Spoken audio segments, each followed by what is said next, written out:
Assalamualaikum warahmatullahi wabarakatuh. Bismillahirrahmanirrahim. Allahumma shalli wa sallim ala sayyidina Muhammadin wa ala alihi washabihi ajmain. Amma ba'du. Ini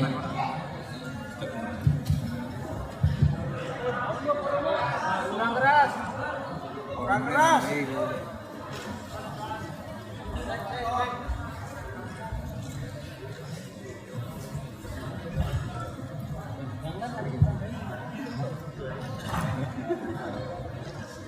Bismillahirrahmanirrahim. Mari ngaji bareng. Ini ngaji untuk jadi orang alim, pas sekedar jadi murid.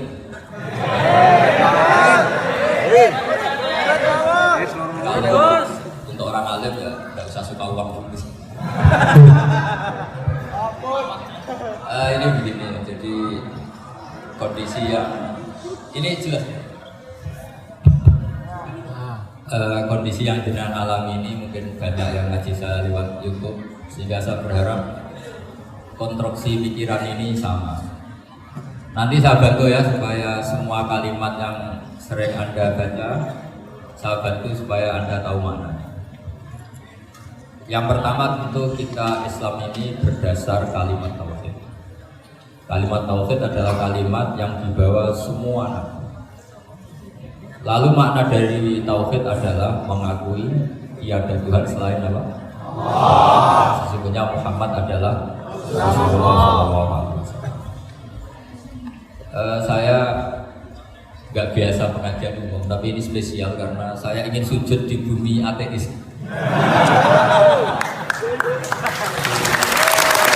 Karena dari awal saya ini sebetulnya tanpa dirayu sudah kepikiran. Dirayu lama sama Mas Eko ini, sudah ngerayu masih bilang nanti ada lelangan Gus ya. Tapi tadi katanya panitia hasil lelangnya sekitar 60 juta ya. Itu dibangunkan masjid, jangan untuk mes ya. Supaya saya ikut amal. Jadi begini ya, perasaan saya juga seluruh ulama di dunia. Saya ulang lagi, perasaan saya juga seluruh ulama di dunia, bahwa Islam masuk itu macam-macam sebabnya. Dulu kita tahu, kita sebagai warga Indonesia, Islam masuk itu ya dibawa orang yang agak kedunian, ya kayak jenengan lah kira-kira. Ya kayak mbak-mbak ini, ya agak-agak mata duitan. Karena kita tahu rata-rata ahli sejarah mengatakan Islam di Indonesia dibawa kiai pedagang. Pedagang itu nyari uang, apa nyari dakwah? Ya semoga Anda mirip-mirip. Ya itu nyari uang karena ada nurani Islam, sehingga tetap saja membawa Islam. Saya tidak tahu Islam Anda ala apa, tidak tahu. Pokoknya mau ngaji ya berarti Islam ala sunnah apa. Jadi ini penting saya utarakan bahwa Islam itu agama yang mudah dipahami, sehingga dibawa pedagang saja ya kasir. Dibawa orang yang kedonyan kayak jenengan juga kasir. Dibawa orang baik yang kasir, dibawa orang broken juga kasir. Ini penting saya utarakan karena saya ngaji di mana-mana bilang ciri utama kebenaran absolut adalah kebenaran yang bahkan orang nggak benar saja bisa bawa. Tapi bukan berarti saya dukung Anda ada benar, kan sudah ada benar dulu sebelum kenal saya. Tapi nggak apa-apa, nggak benernya umat Islam insya Allah dimaafkan sama Allah Subhanahu. Ya asal tobat maksudnya. Nah ini saya beri satu konstruksi pikiran yang saya sering utarakan di ngaji saya. Sampai sekarang saya coba saat tes ini kan di kampus ya, di apa bacanya itu tim apa? Tim University yang Global Leader apa? In the World. Ini keren lah. Jadi acara ilmiah kita ditakbir di gedung apa? Kampus, gedung universitas di begini. Kalau 1 ditambah 1 2 itu namanya hakikat. Ciri utama hakikat adalah siapapun akan menerima. Saya sekarang tanya sama Anda, kira-kira 1 tambah 1 2 itu musuh Anda pun mengatakan 2 apa tidak? Ya. Pekerja Korea ya bilang 2, Rektor Al-Azhar juga bilang 2. Kamu yang sekarang sedang mungkin sebagian broken sama istri juga bilang 2. Istri kamu yang mangkal sama kamu juga bilang 2. Yang cemburu ya bilang 2, yang dicemburuin juga bilang 2. Karena begitu mudah kebenaran absolut diterima oleh siapa saja. Begitu juga eksistensi Allah sebagai Tuhan. Itu mudah diterima oleh siapa saja. Sehingga pembawanya tidak perlu seorang kiai atau gus atau mubalek atau ketua umum, tidak. Cukup karyawan pekerja Korea. Karena kebenaran absolut itu kebenaran yang mutlak. Siapa saja yang waras pasti ngaku. Kira-kira orang yang berpikir sehat pasti berpikir begini. Ini yang diajarkan Quran. Bumi ini kadung wujud, sudah wujud kadung wujud, punya eksistensi. Mungkin nggak sesuatu yang wujud kemudian disebabkan oleh sesuatu yang nihilisme, yang tidak ada. Mungkin tidak mungkin. Yang namanya penyebab itu harus sesuatu yang wujud. Di mana-mana penyebab itu harus punya eksistensi. Karena langit dan bumi ini kadung wujud, pasti penyebabnya adalah wujud. Karena wujud penyebab harus bersifat super. Nah, bersifat super ini oleh ulama dikatakan wajibil wujud. Itu akal siapa saja akan terima. Cuma kemudian setelah terima itu orang macam-macam cara berpikir. Mungkin orang Jawa dulu bilang itu sayang widi. Kalau orang sini mungkin bilang apa? Dewa atau apa? Gak tahu. Karena itu yang teman sampai ada teman saya. Tapi yang jelas begini, ini konstruksi ini harus kita jaga. Nanti saya bacakan hadis. Kebenaran sejati ciri utamanya adalah ada absolutisme, ada kebenaran mutlak. Ciri utama kebenaran mutlak adalah diakui bahkan oleh siapa saja, termasuk oleh orang fasik. Orang fasik itu orang nggak benar. Misalnya ada imam masjid besar Istiqlal, ditanya 1 tambah 1 bilang apa? 2. Nanti kira-kira yang londe juga bilang apa? 2. KPK juga bilang, koruptornya yang ditangkap 2. Eksistensi Allah sebagai Tuhan ini kebenaran yang absolut. Maka agama ini juga boleh diterima oleh siapa saja, termasuk oleh orang fasik, orang nggak jelas.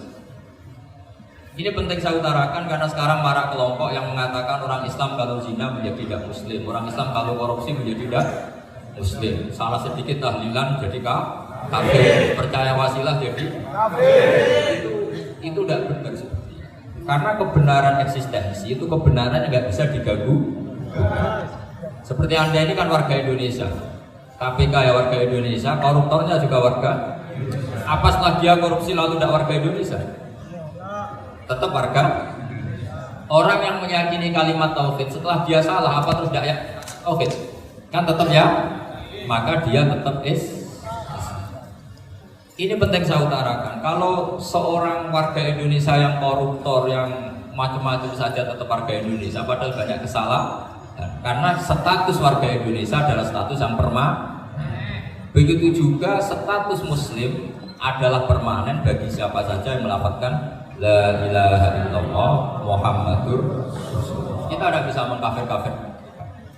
Itu juga yang sering dipesankan dan jadi ciri khas ulama ahli sunnah wal jamaah, tidak mengkafirkan orang Islam meskipun melakukan dosa besar. Soal dia salah nanti masuk neraka silakan saja, saya ada ikut, paham ya? Sampai bisa mencoba. Tapi tetap saja dia muslim. Analoginya gampang sekali tadi. Orang Indonesia yang salah itu tidak akan merubah statusnya sebagai warga Indonesia. Karena ya memang dia berstatus warga Indonesia. Orang Islam yang sudah melafazkan syahadat maka menjadi muslim. Saya di mana-mana berkampanye, berfatwa. Orang kafir yang 70 tahun kafir sekali melafazkan kalimat tauhid itu menjadi muslim apa tetap kafir? Masa kita yang Islam terus yang kalimat tahlil la ilaha illallah kemudian menjadi kafir karena kalimat itu? Itu paham aneh apa aneh? Wong yang kafir saja menjadi muslim karena kalimat tauhid, yang Islam menjadi kafir juga karena kalimat. Ini ngajak apa-apaan? Ya ngajak goblok-goblokan kira-kira. Ini penting saya utarakan karena ini penting. Nah, setelah kamu yakin tauhid, ciri utama tauhid itu apa? Menstatuskan sesuatu sebagaimana hakikatnya. Misalnya bumi Korea ini statusnya tetap buminya Allah. Maka dari awal saya husnudzon sekali sama Allah Subhanahu wa taala bahwa suatu saat di bumi mana saja itu ada tahlil. Enggak ngira kan ada ateis di sini, bumi ateis kemudian ada tahlil. ada sakduna, ada macam-macam. Karena kita ketika sholat, makanya saya tadi janji akan memaknai kalimat-kalimat yang sering Anda baca ketika sholat. Di sholat saat ada i'tidal ngendikan apa? Rabbana lakal hamdu, ayo baca mil'us samawati wa mil'ul ardi wa mil'u ma syi'ta min syai'in ba'd. Sama nani secara tradisi pesantren Rabbana do pengiran kita laka itu kadue panjenengan alhamdulillah segala puji. Engkau punya segala puji. Mil'us samawati, yang pujian itu memenuhi langit. Tentu langit itu penuh dengan pujian. Semua malaikat bertasbih bertahmid. Karena malaikat tidak ada yang kerja di pabrik itu tasbih. Gak ada yang nyari uang, gak ada yang nyari bonnya. Apa bonnya kalau bahasa? Kalau di sini nggak kiainya aja nyari uang. Terusannya apa? Wamilul ardi, dan pujian itu memenuhi bumi. Korea termasuk bumi Allah apa enggak? Jadi saya sudah menduga suatu saat Korea itu ya penuh dengan pujian. Dan ini betul. Siapa yang kira kalau di bumi Korea ada yang hafal lagu Sakduna? Itu lagu kesayangan guru kita semua, Kiai Haji Maimun Zubair. Gak ada yang kira. Siapa yang kira kalau di sini ada ngaji seperti ini? Di Rusia juga sama. Uni Soviet itu negara ateis, tapi lama-lama pecah karena glasnost itu dan historika itu. Kemudian menjadi pecah-pecah negara Muslim. Ada Uzbekistan, Tajikistan, Ceknya, semuanya menjadi negara apa? Muslim. Karena dari awal lakal hamdu mil'us samawati wa mil'ul ardi, dan pujian itu pasti memenuhi langit juga memenuhi bumi. Kalau Anda baca itu di Indonesia mungkin wajar, di Indonesia banyak acara-acara seperti ini. Tapi kalau di Korea ternyata benar. Dan anda ini kalian semua termasuk pembuktian benarnya wa mil'ul ardi. Keren kan teman? Oh, keren sekali, bukan sekedar keren. Makanya saya jarang diundang kajian mau, tapi dia undang di Korea mau. Tapi saya ada niat datang undangan, memang saya ingin datang.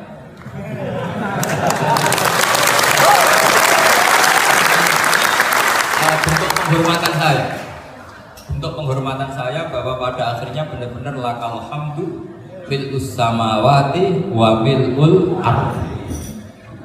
Jadi Anda tidak perlu pesimis, di Indonesia juga seperti itu. Banyak Buddha, Hindu, macam ateisme. Kemudian berkatnya para ulama sekarang jadi negara yang mayoritas muslim. Korea, barokahnya orang-orang kedonyan seperti ini banyak. Gak apa-apa. Karena sebagian agama Islam, sebagian sejarah ditulis di bawah pedagang-pedagang Gujarat.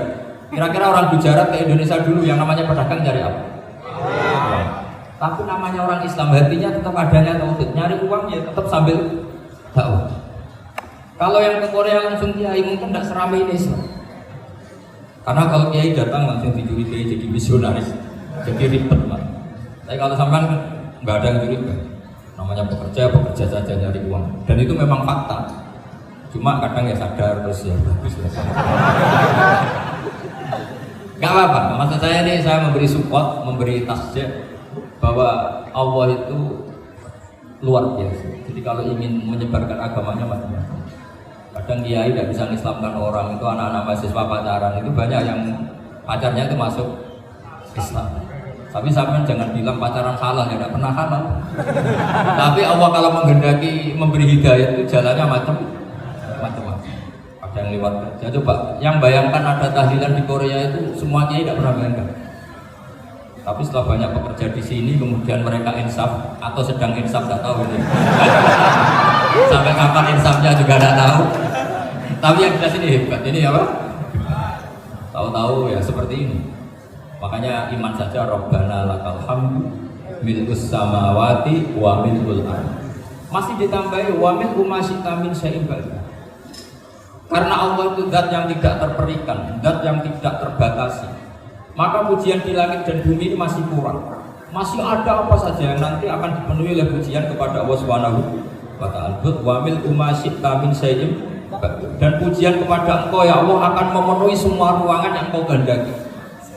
Mungkin suatu saat negara-negara yang sekarang yang paling minim Islam itu di Amerika Selatan, di Argentina dan sebagainya. Itu nanti suatu saat juga penuh dengan pujian, karena tetap Rabbana lakal hamdu mil'us samawati wa mil'ul ardi wa mil'u ma syi'ta min syai'in. Saya di Jogja setiap akhir ngaji saya ajarin wiridan. Mungkin wiridan ini tidak asing bagi jenengan karena sering saya baca. Subhanallah wa bihamdihi adada khalqihi wa ridha nafsihi wa zinata arsyihi wa midada kalimah. Bahwa kita memuji Allah itu adada khalqi, sesuai jumlah makhluk Allah. Semua makhluk Allah meskipun kelihatannya mengecewakan, ini semuanya memuji sama Allah Subhanahu wa taala. Meskipun kadang kita kecewa, kadang kita tidak cocok. Coba barokahnya Anda ini agak-agak kecewa gitu dengan Indonesia karena agak menyediakan lapangan kerja untuk Anda. Tapi agak kecewa-kecewa amat ya, agak-agak saja. Karena Anda tetap semua mencintai Indonesia. Gara-gara agak-agak kecewa cari negara lain. Akhirnya di Korea, ada yang di Jerman, ada di Inggris. Tapi bawaan pernah ngaji di musola, Islam ini ke bawah. Sehingga karena Islam ini ke bawah, tahu-tahu ada komunitas yang memikirkan umumnya orang mikir Islam itu ya bikin masjid. Kalau di Korea unik nyewa apa? Nyewa gedung untuk masjid. Itu kalau diceritakan di Indonesia aneh. Ini masjid sewa aku. Tapi kalau di sini lazim karena kalau beli mahal ya cukup sewa. Saya tidak tahu kalau dalam terminologi agama tempat Anda sujud ini nanti jadi saksi di akhirat. Itu yang permanen apa yang sewaan tidak tahu. Jadi nanti bumi ini tanya, ya saya Allah pernah dipakai sujud, tapi setelah 1 tahun nggak kuat menambah lagi. Makanya saya dukung tadi yang ada gerakan masjid apa. Sebenarnya permanen nggak permanen itu tetap bagus, tidak usah memaksakan. Yang jelas saya sudah ikut nyumbang melelang tadi, dan saya berharap uang itu benar-benar untuk masjid. Kalau untuk takmirnya juga gak apa-apa, yang penting untuk menghidupi masjid. Saya juga termasuk kiai yang gak suka kalau hukum itu terlalu fanatik. Misalnya uang ini untuk masjid, kemudian imamnya diterlantarkan. Karena alasannya ini untuk masjid, imam kan gak masjid. Jadi kalau imamnya gak diservis, kemudian mutung terus pulang ke Indonesia. Ini jadi masalah. Tapi saya juga gak suka kalau ada negara gitu. Betul-betul saya gak suka yang imamnya itu terlalu diservis. Ini buruk sekali. Pernah ada anekdot, ini anekdot tapi nyata. Ada negara yang sangat sehat, Islamnya sangat sehat. Itu imamnya 1 bulan itu digaji 70 juta. Kira-kira 70 juta dibagi 1 hari berapa? 5 sholat. 5 kali 30 berapa? Kira-kira 150. Berarti per sholat dapat berapa? Kira-kira. Kan biasa potong gaji kalau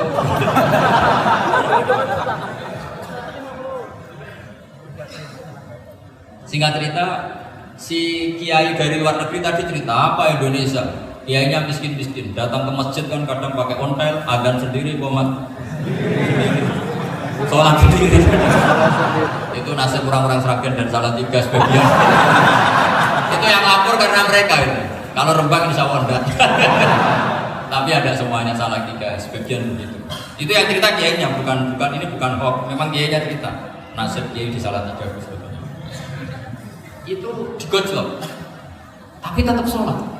Jika cerita orang tadi cerita, imamnya di sana naiknya Mercy, muadzinnya pakai BRI. Itu tetangga sebelah Indonesia banyak fasilitas imam seperti itu.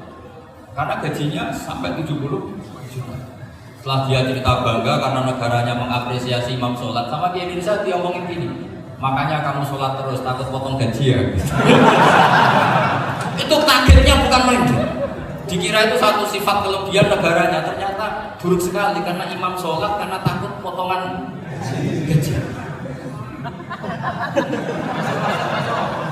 Akhirnya di Indonesia bangga, alhamdulillah kita sholat tambah gaji dan tetap sholat. Keren mana yang digaji sama Anda? Ini yang di atas ini banyak calon imam. Tidak keren mana imam yang digaji sama Anda? Kerennya enggak. Tapi kalau pertanyaannya dibalik, keren mana jamaah yang peduli imamnya sama yang enggak peduli? Jadi jawabannya harus tetap seperti itu. Imamnya keren yang ikhlas, tapi jamaahnya keren yang peduli imamnya. Jelas ini ya fatwa saya. Gimana? Imamnya baik yang ikhlas, tapi jamaahnya baik yang peduli nasib. Nah, tapi sekali imam dari awal gak ikhlas itu harus di-PHK. Itu bahaya bagi agama kalau awalnya sudah ada. Karena nanti setelah habis subuh terus dihitung, oh setahu saya sholat terus kok kenapa gajinya tinggal segini. Ya, setahu saya sholat terus kok gajinya tinggal segini terus. Nanti takmirnya bilang kemarin duhur Pak Yai tidak ngimami, kemarin asar tidak ngimami, terus dihitung. Bisa nggak agama akan berjalan seperti ini? Ya makanya pertanyaannya tadi, suka atau punya imam ikhlas? Suka, tapi imamnya juga suka kalau jamaahnya peduli. Ini penting, jadi saya mensupport Anda, mensupport kalian semua bahwa agama ini akan diurus oleh Allah Subhanahu wa Ta'ala. Makanya Sayyidina Umar radhiyallahu anhu kalau disuruh mikir agama itu tidak mau betul. Ketika Umar jadi khalifah itu puncak keemasan masa Islam. Semuanya stabil, semuanya hebat. Sampai Irak, Iran zaman itu Persia masuk, semuanya Mesir itu semuanya ikut Islam. Ketika Islam pada puncaknya, yang dikhawatirkan oleh masyarakat adalah begini. Lalu setelah Umar itu bagaimana? Islam setelah dipimpin orang yang tangguh, yang kuat, yang waroi, yang zuhud. Lalu setelah Umar itu gimana? Tapi Umar disuruh mikir gak mau. Sampai setiap Abdullah bin Umar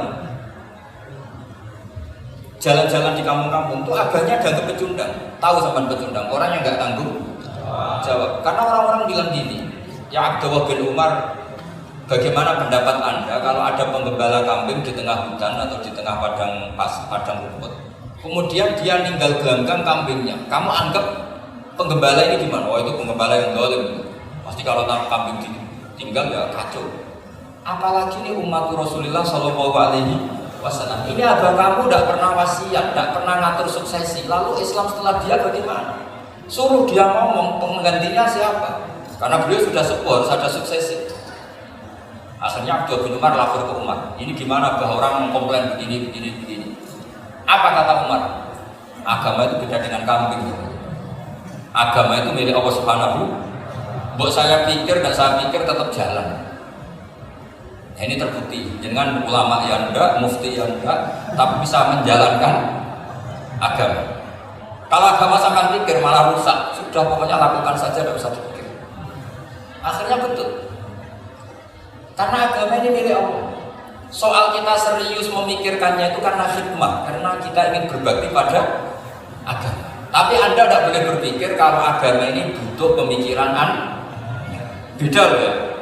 Kita khidmah agama serius karena kita ingin mengkhidmati agama. Tapi agama ini tidak pernah butuh kita, karena agama ini akan diurus oleh Allah Subhanahu.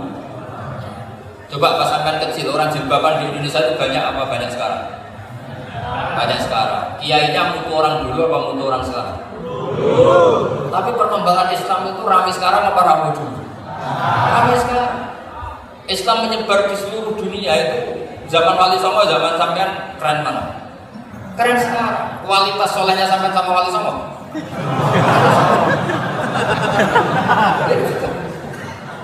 Karena agama itu diurus oleh Allah Subhanahu wa Ta'ala. Maka kata Sayyidina Umar, agama ini innallaha ta'ala yahfadhu dinah.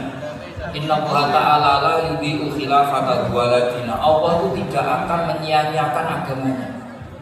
Ini terbukti. Agama ini pernah dipimpin orang terbaik di dunia, yaitu Rasulullah Shallallahu Alaihi Wasallam.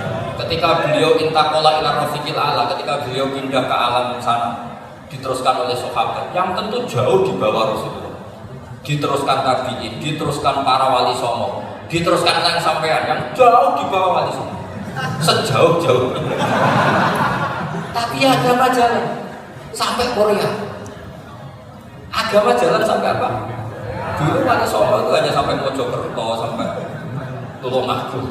Di bawah sampai ya, bayangkan sampai mana? Coba kalau Allah nggak ngurus, nggak bisa. Yang gerakkan hatinya sampai peduli sama masjid siapa? Allah Subhanahu Wa Taala. Yang menggerakkan hati sampean peduli sama agama siapa? Tapi yang menggerakkan sampai ke Korea apa? Uang kan?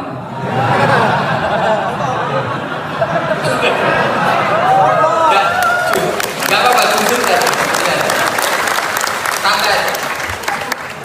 Ini bagian dari keramatnya jenengan. Niatnya agak bener tapi dibenerin Allah di sini. Dari awal niatnya kan uang gitu. Tapi setelah di Korea dibenerin Allah. Kok ingat agama? Keren kan?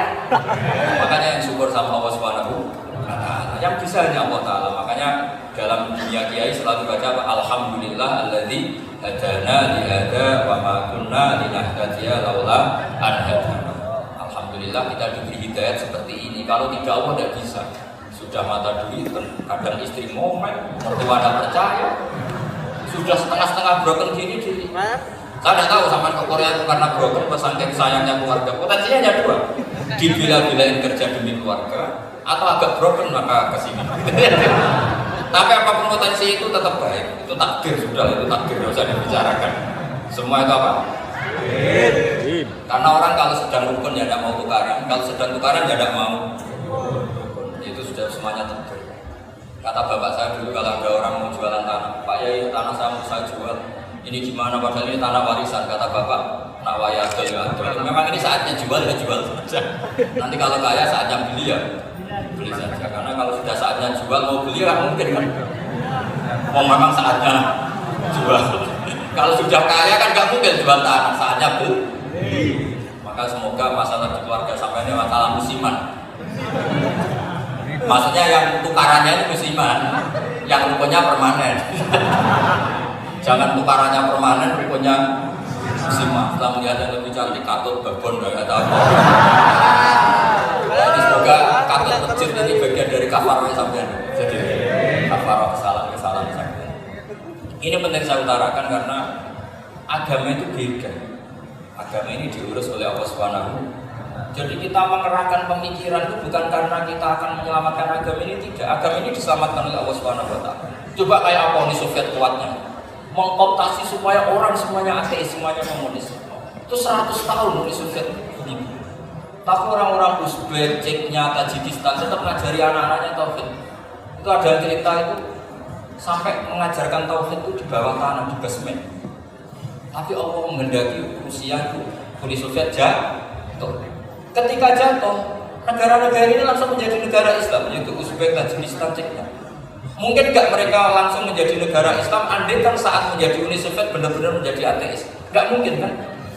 Karena saat dikooptasi Uni Soviet, akidah mereka tetap tahu, cuma nggak berani muncul. Artinya apa? Uni Soviet nggak bisa menghabisi Islam. Kurang kerennya Uni Soviet zaman itu, bisa nggak menghabisi Islam? Nggak bisa. Donald Trump dulu termasuk Islamofobia, tapi setelah dia anti-Islam, orang-orang Amerika demo supaya memperhatikan Islam. Nggak bisa. Makanya Korea pun nggak bisa menghabisi Islam. Kalau sampai menghabisi Islam sendiri bisa, karena nggak mau sholat, nggak mau zakat itu sampai. Tapi sampai tahu yang Islamnya habis, Islam tetap baik-baik saja. Makanya ini penting saya utarakan supaya kamu pede bahwa agama ini pernah dibawa orang yang berdagang. Ya soal ada sebagian pendakwah yang ikhlas ya banyak, tapi sejarah yang gampang kita lihat adalah Islam itu juga oleh pedagang pedagang ini. Gak apa-apa sejarah itu meskipun sebagian menentang gak apa-apa, tapi sejarah itu tetap ada. Pasti sebagiannya memang seperti itu, dan itu tidak masalah. Salah lagi itu tidak masalah. Coba dulu pemain bola kalau di Inggris itu kalau mau sholat susahnya bukan main. Apalagi kalau mau puasa. Kalau di sini kerja puasa katanya mati tuh kalau puasa. Kalau mau sholat katanya dicari mana ini geralannya. Kata orang-orang ateis gitu, dicarikan patungnya. Jadi sholat juga ada patungnya ini gimana ini. Ya ngalamin gitu. Tapi Allah Maha Kuasa. Banyak investor mana itu Dubai atau Qatar yang tertarik investasi di dunia bola. Kayak Sulaiman Al-Fahim namanya beli Manchester City. Itu sekarang pelatihnya negur orang sholat gak berani, bahkan di tengah stadion dibangunkan masjid. Gak sampai daftar jadi muadzin bisa. Apa nyanyi Sakina di sana juga. Dulu Aljazair kuncinya bukan main. Apa Perancis sama orang Islam kuncinya bukan main. Barokahnya Zidane pemain bola dan juara dunia. Terus Zidane turunan Aljazair. Akhirnya orang Perancis itu mencintai Islam, itu barokahnya sepak. Allah punya sekian cara untuk mengenalkan Islam. Di Prancis dikenalkan lewat pemain sepak. Nah di Korea ini yang agak unik, dikenalkan lewat pecinta bom. Saya jamin ini tidak apa-apa, sudah aman. Saya jamin. Makanya alhamdulillahilladzi hadana lihada wa ma kunna linahtadiya laula an hadana. Karena agama ini dibawa oleh Allah Subhanahu wa taala, yang menjaga juga Allah Subhanahu wa taala. Sama tidak usah khawatir. Kalau ada kelompok tertentu yang mengkhawatirkan Islam, sekarang Islam bahaya gini-gini, itu kurang roja, itu kurang optimis. Harapannya sama Allah tipis, harus ngaji lagi. Agama ini dimangka nayarjuwa hawal yaumal akhir. Agama ini bagi yang terus-menerus berpengharapan kepada Allah Subhanahu wa taala. Agama ini dimangka nayarjuwa, coba bahasa Arabnya roja, yarju rojaan, maknanya harapan. Jadi agama ini bagi yang selalu berpengharapan, bukan yang pesimis, bukan yang hati kecil, apalagi yang tukang putus asa. Coba agama ini begitu luar biasa, dibawa orang yang macam-macam. Tadi di Prancis dibawa oleh pemain apa? Ada masjid di Inggris, dia dibawa mahasiswa-mahasiswa itu yang dulu sebagian agak pernah ngaji, setelah di Inggris jadi komunitas pengajian. Di Korea dibawa tadi pecinta apa? Tapi lama-lama cinta Tuhan. Karena ya memang sebenarnya sudah cinta Tuhan.